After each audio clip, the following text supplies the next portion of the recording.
एक बंद कमरा, 19 साल के एक खूबसूरत लड़के और उसके आसपास मौजूद 17 लोग। उस रात आखिर ऐसा क्या हुआ था कि यह पूरा मामला एक रहस्यमय कहानी बनकर रह गया, जिसकी गुत्थी आज तक पूरी तरह सुलझ नहीं पाई है।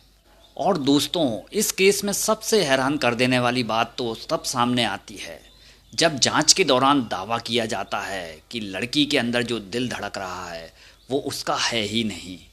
पता है दोस्तों, इस केस में एक के बाद एक ऐसी बातें सामने आती हैं जिसे सुनकर किसी का भी दिमाग घूम जाए। इसलिए मेरी आपसे रिक्वेस्ट है कि वीडियो का कोई भी पार्ट स्किप बिल्कुल भी मत करिएगा। तो नमस्कार मेरे प्यारे साथियों, स्वागत है आपका आपके अपने YouTube चैनल आपकी जिज्ञासा में। और मैं हूं स्वतंत्र। दोस्तों, सनम हसन मुंबई के एक परिवार की 19 साल की बेहद खूबसूरत लड़की थी। जिंदगी को लेकर उसके जो सपने थे ना, वो बहुत बड़े थे। वो फैशन डिजाइनिंग में अपना करियर बनाना चाहती थी और उसके माता पिता भी उसका भरपूर साथ दे रहे थे। और इसी सपने को पूरा करने के लिए सनम मुंबई से पुणे रहने चली जाती है। और पुणे पहुंचने के बाद उसे ऑल्डो कंपनी के अंदर एक अच्छी और हाई पेइंग जॉब मिल भी जाती है दोस्तों, जो वो चाहती थी और डिज़र्व भी करती थी। धीरे धीरे उसकी ज़िंदगी पटरी पर आने लग जाती है। अच्छी नौकरी, अच्छी इनकम और दोस्तों के साथ एक बढ़िया लाइफ स्टाइल। लेकिन दोस्तों, सनम सिर्फ अपने करियर पर ही ध्यान नहीं दे रही थी, बल्कि खुद को फिट रखने के लिए भी वो काफ़ी मशक्क़त करती थी और मेहनत भी करती थी। वो दिन में 2 बार वर्कआउट करती। जिम जाना और स्पोर्ट्स में हिस्सा लेना उसकी लाइफ का एक अहम हिस्सा बन चुका था। पता है दोस्तों, उसका सपना आगे चलकर एक सुपर मॉडल बनने का था। उसकी लाइफ में सब कुछ एकदम स्मूथ चल रहा था। और इसी बीच 3 अक्टूबर 2012 को उसका जन्मदिन आ जाता है। अब क्या होता है दोस्तों, सनम के जो दोस्त होते हैं ना, वो उसके लिए एक सरप्राइज पार्टी प्लान करते हैं। और सभी दोस्त उसे उस पार्टी में आने के लिए मनाने लग जाते हैं कि सनम चलो, तुम्हारे लिए हमने पार्टी रखी है। पता है दोस्तों, खास बात यह थी कि सनम ने इससे पहले कभी नाइट आउट पार्टी नहीं देखी थी।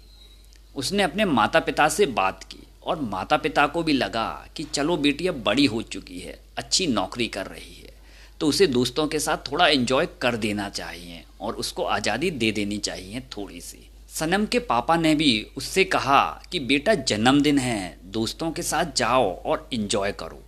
लेकिन यहाँ एक बात ये थी दोस्तों कि 19 साल की सनम ने आज तक कभी भी शराब को हाथ नहीं लगाया था। यानी उस रात उसके लिए यह भी पहली बार होने वाला था, क्योंकि शायद पार्टी में शराब का अरेंजमेंट था। और फिर क्या था दोस्तों, सनम अपने दोस्तों के साथ पार्टी में चली जाती है। पार्टी चल रही थी, सभी हंसी मजाक कर रहे थे और माहौल बिल्कुल सामान्य था जो अन्य पार्टियों में होता है।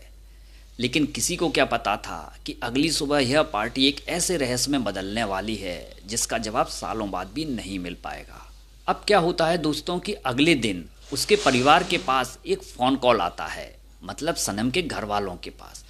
और उसकी दोस्त बताती है कि अंकल जी, सनम की रात में अचानक तबीयत बहुत ख़राब हो गई थी और जिसके कारण हमने उसको अस्पताल में एडमिट करा दिया। इतना सुनते ही सनम के घर वाले घबरा जाते हैं और घबराती हुई हालत में पुणे के अस्पताल पहुंच जाते हैं। लेकिन दोस्तों, वहां उनका इंतजार एक ऐसी खबर कर रही थी जिसने पूरे परिवार को तोड़ कर रख दिया।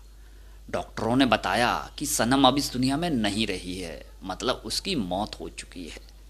दोस्तों, सनम के परिवार के लिए यह मानना बेहद मुश्किल था। लेकिन जब पोस्टमार्टम की रिपोर्ट सामने आई तो मामला और भी अजीब हो गया दोस्तों। रिपोर्ट में बताया गया कि मौत की वजह हार्ट अटैक थी और उसके दिल में करीबन 70% ब्लॉकेज था। जब कोई भी हो दोस्तों, यह बात परिवार को आसानी से हजम नहीं हो रही थी। जो लड़की जिम जाती थी, स्पोर्ट्स खेलती थी और ख़ुद को फिट रखती थी, इतनी कम उम्र में उसे इतना गंभीर हार्ट अटैक कैसे आ सकता है, ये एक सवाल का विषय बन चुका था। लेकिन दोस्तों, कहानी यहीं ख़त्म नहीं होती है। डॉक्टरों की तरफ से एक और चौंकाने वाली बात सामने आई कि सनम के शरीर में मौजूद दिल उसका अपना नहीं था, बल्कि किसी दूसरे लड़के का था।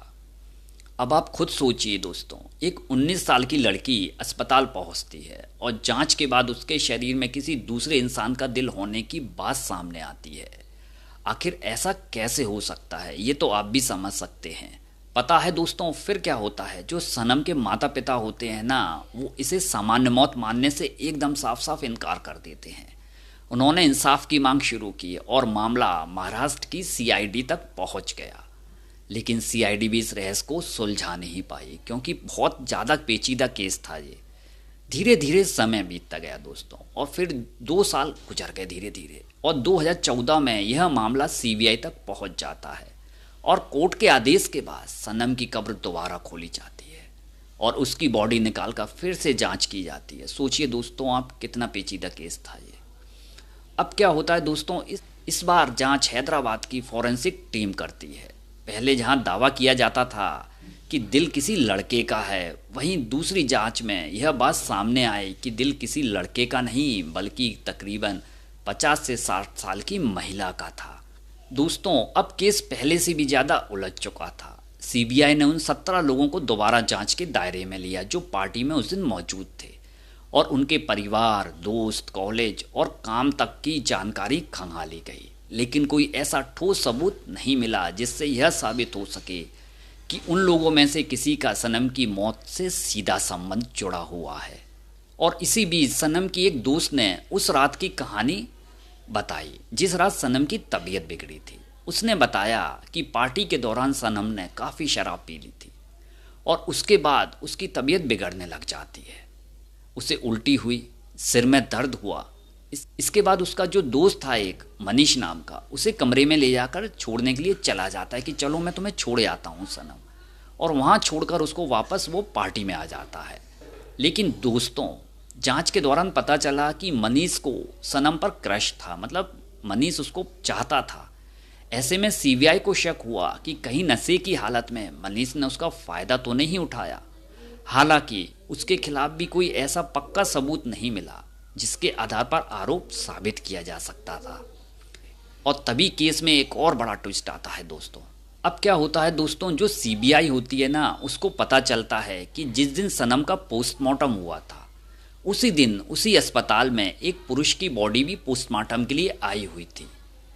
इसके बाद यह संभावना सामने रखी गई कि शायद पोस्टमार्टम के दौरान किसी गलती की वजह से दिलों की अदला बदली हो गई हो।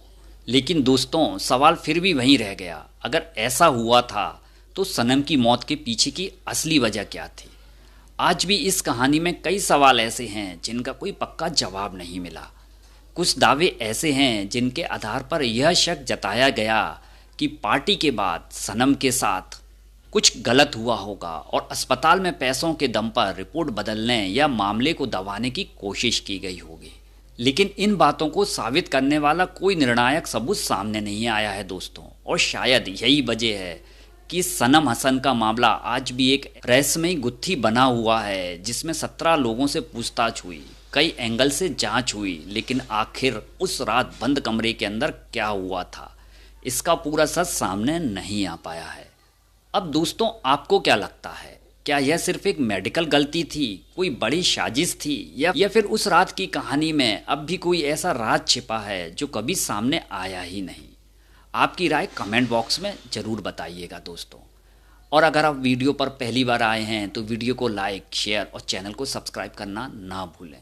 तो मिलते हैं किसी नई और सच्ची घटना के साथ, तब तक के लिए आप मुझे आज्ञा दीजिए। स्वस्थ रहिए और मस्त रहिए। धन्यवाद दोस्तों।